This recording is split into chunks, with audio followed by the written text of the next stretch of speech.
ఇట్లు దుర్వాసుడు భూలోకము మొదలైన సమస్త లోకములు తిరిగి రక్షణము పొందలేక శీఘ్రముగా హరి నిలయమైన వైకుంఠమునకు చేరెను. దుర్వాసుడు ఇట్లు ప్రార్థించెను.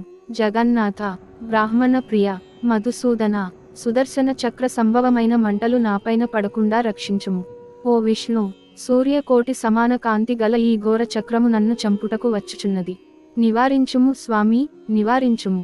నీ భక్తుడైన అంబరీషునకు శాపమిచ్చిన పాతకునకు నాకు ఈ శిక్ష తగియే ఉన్నది. వేలకొలది బ్రాహ్మణులలో నేను బహు పాతకుడను. కాబట్టి నన్ను రక్షించుము. హరి, నీ వక్షస్థలమందు బ్రాహ్మణుని పదము ఉండలేదా? భృగుమహర్షి హరిని పాదముతో వక్షస్థలమందు తన్నెను గదా. కాబట్టి అట్లే నా పాతకము కూడా నీవు సహించవలెను. ఈ ప్రకారము విష్ణుమూర్తి ముందు దుర్వాస మహాముని సాష్టాంగ నమస్కారము చేసినవాడయో స్వామి, నన్ను రక్షించుమని అనేక మారులు దుర్వాసుడు పలికినవాడాయెను. అంత హరి నవ్వుచు ఇట్లనియేను. దుర్వాస, బ్రాహ్మణులు నాకు దేవతలు అను మాట నిజమే. మీవంటి వారు మిక్కిలి దేవతలేయగుదురు. బ్రాహ్మణోత్తమ, నీవు సాక్షాత్ శంకరుడవు, బ్రహ్మస్వరూపుడవు. జటలతో గూడి భృకుటికుటిలమైన నీ ముఖమును జూచినచో ఎవ్వరికి భయము గలుగదు. మీవంటి వారు స్వభావమునకు వికారమును గలుగనివ్వరు గదా. నేను మనోవాక్కాయముల చేత బ్రాహ్మణులకు అపకారము కొంచెమైనను చేయను.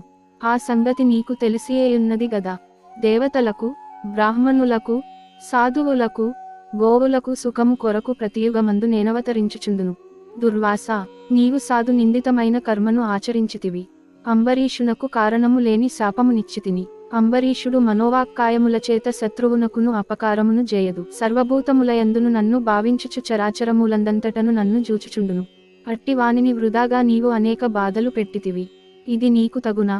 నీవు భోజనమునకు వచ్చెదనని చెప్పిపోయి సకాలమునకు రాలేదు. నీకు అనుష్ఠానమున్నచో చేసుకోనవచ్చును. కాని అట్టి స్థితిలో నీవు అతనికి అనుజ్ఞయునివ్వలేదు. కేవలము జలమును బుచ్చుకొని ద్వాదశీ పారణ ముఖ్య కాలమునకు చేసెను. ఉదక పానమందేమి దోషమున్నది? ఉపవాస కాలమును నీరు త్రాగుట దోషము కానేరదు. బ్రహ్మచర్యాదులకు ఆహారము నిషిద్ధమైనప్పుడు ఉదక పానము విహితమై ఉండగా దాహశాంతికై అంబరీషుడు జలపానము చేసినందున ఏమి దోషము జరిగినది? నీకేది సందు దొరకక దానినొక తప్పుగా చేసుకుని శాపమిచ్చితివి గాని విచారించిన అది దోషము అగునా? అప్పటికీ నిన్ను అనేక విధములుగా ప్రార్థించినా నీవు కోపమును తగ్గించుకొనలేక తన్ని దూరముగా పోగానే బ్రాహ్మణ ప్రియుడైన రాజు బ్రాహ్మణుడవైన నీవలన భయము పొంది తన హృదయాంతర్వాసి అయిన స్వయం ప్రభువైన నన్ను శరణు వేడెను. అంతలో నీవు శాపమిచ్చితివి. బ్రాహ్మణుని మాట అసత్యమై పోవునను తలంపుతో రాజు హృదయమందున్న నేను ఈ 10 జన్మల శాపమును అంగీకరించితిని. రాజు నీవు శాపమిచ్చుట్టే ఎరుగడు, వినలేదు. నీవు శాపమిచ్చు సమయమున రాజు అయ్యో బ్రాహ్మణాపకారము గలిగినదే ద్వాదశిని విడిచిన హరిభక్తి లోపించునను భయంతో జలపారణ చేసితిని. దానితో బ్రాహ్మణ తిరస్కారమాయంగదా. హరి, నన్నెట్లు కాపాడుదువు అని దీనుడై నన్ను శరణు జొచ్చి నాయందే మనసు ఉంచి ఇతర విషయములు మరిచి తన శరీరమును తానెరుగకయుండెను. ఇట్లుండగా నీవు శాపమిచ్చితివి. శాపమందు నీవు మీనము, కూర్మము మొదలైన 10 జన్మలు గమ్ము అని చెప్పితివి.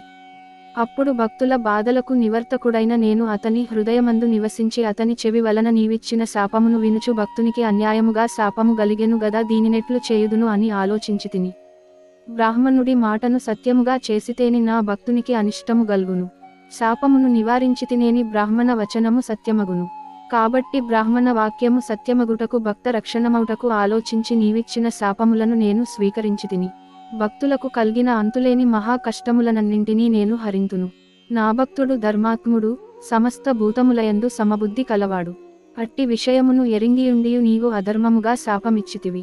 వేదములందు దేశమును బట్టి కాలముననుసరించి ముఖ్యముగా వయస్సును చేసుకుని జాతిని అవలంబించి ఆశ్రమములను విషయములుగా చేసుకుని మనుష్యులకు వివిధ ధర్మములు చెప్పబడినవి గదా. పురుషులకు కొన్ని ధర్మములు, స్త్రీలకు కొన్ని ధర్మములు, మనుష్య జాతికంతకు కొన్ని ధర్మములు చెప్పబడినవి. కాబట్టి మనుష్య జాతికి సామాన్యముగా చెప్పబడిన ధర్మములను మనుష్యులందరూ విడువకూడదు. 2 పక్షములందును మనుష్యులందరికిని ఏకాదశినాడు భోజనమాచరించకూడదని వేదములందు పరమ ధర్మము విధించబడినది. అట్లుగాక భుజించిన ఎడల దోషము చెప్పబడి ఉన్నది. ద్వాదశిని విడిచినచో ఏకాదశిని విడిచిన దోషము సంభవించును. కాబట్టి నా భక్తి లోపించునను భయముతో వాడు జలపారణము చేసెను.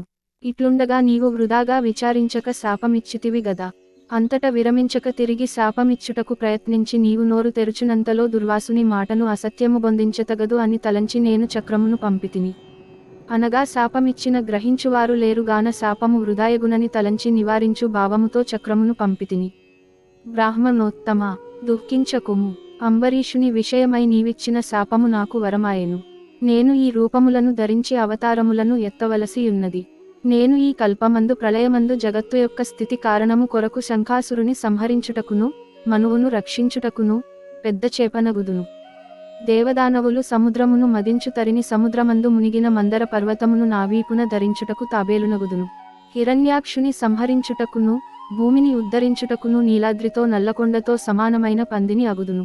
హిరణ్య కశిపుని సంహరించుటకు క్రోధ జ్వాలల చేత దిగంతముల వ్యాపించుచు వికృతాననుడైన మనుష్య సింహమునగుదును. లోకత్రయమును జయించి బలిని బంధించి ఇంద్రునకు పోయిన రాజ్యమును వామనుడిగా పొట్టివాడనగుదును. క్షత్రియ నాశనము కొరకు మహాబలముతో కూడి క్రూర కర్మయుతుడనై పరశురాముడను పేరుగల బ్రాహ్మణుడనగుదును. రావణుని సంహారం కొరకు ఆత్మజ్ఞాన శూన్యుడైన రాముడను రాజును అగుదును. యదువంశమందు ఆత్మజ్ఞానము గలిగియు గోపికాముకుడనై రాజ్యములేని కృష్ణుడనగుదును. కలియుగమందు పాపమోహము కొరకు బుద్ధుడను దితి కుమారుడనై పాషండ మార్గోపదేశినగుదును. కలియుగాంతమందు విప్రశత్రు ఘాతకుడనైన బ్రాహ్మణుడనగుదును. ఇట్లు నాకు 10 జన్మలు గల్గును. ఈ 10 అవతారములు విను వారికి పాతకనాశనములగును. ఇతి శ్రీ స్కాంద పురాణే కార్తీక మహాత్మ్యే షడ్వింశాధ్యాయ సమాప్తః.